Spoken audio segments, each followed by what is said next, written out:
on the future of education, shifting our focus to our next panel, Learning in the Age of Artificial Intelligence.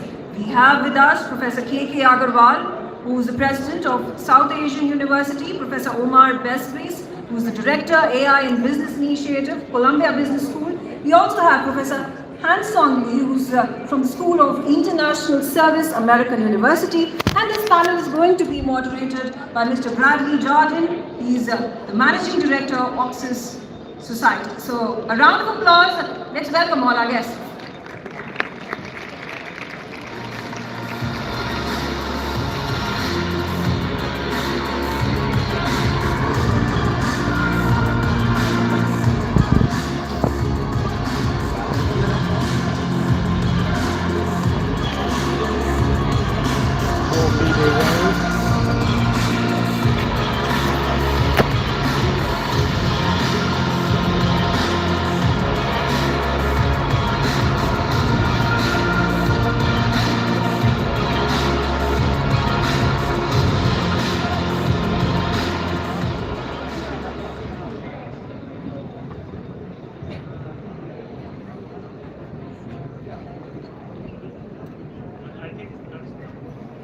Need to remind all my panelists that there's a countdown clock and we'd like to respect the time. Good morning, everyone. Welcome to our session on learning in the age of artificial intelligence. AI is transforming how we work, govern, and conduct business, and even some of our personal lives. Perhaps most profound will occur in how we learn and how we prepare our societies for the technological opportunities and for the challenges ahead. For countries like India, where demographic scale meets technological ambition, this question becomes particularly urgent. How do educational systems, universities, and businesses adapt when knowledge itself is being reshaped by machines? AI is not simply another tool. It challenges assumptions about expertise, creativity, and even the role of universities themselves.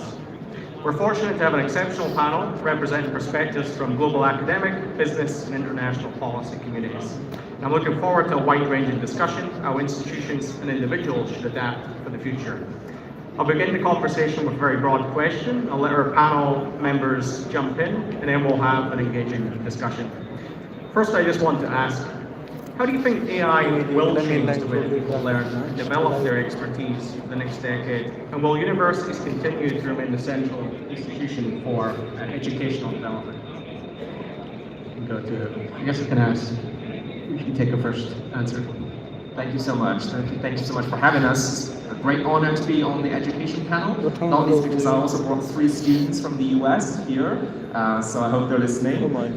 And in my view, this is no longer a time when we think about the whether question. This is a question of when, how, and whither, from which source of knowledge, and especially ethical knowledge, do we derive the information that goes into the training of these models, and how do we use them to empower our students and not to actually crowd out their creative thinking, and what kind of vision for human flourishing that we're tending towards. So it is inevitable that we are in this AI moment.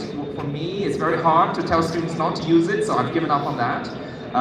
But it's not only because of the volumetric size of the AI education economy, which is probably going to grow from 10 to 30 billion in the future in the next 5 years or so, but because as we grow up, the students will be growing up and forming their worldviews when the entire generation from China to Europe to the US and Latin America and to Africa will also be growing up and forming their worldviews accompanied by AI. So in a world where you're embedded into interacting with others who use AI, it's very hard to ignore it and just say I'm going to refrain from it. So yeah, my view is both one of caution and of optimism. I think we can go into more details next. Yeah. Do you remain cautious or optimistic? Thank you. Yeah. First of all, maybe this will say, I mean, all industries are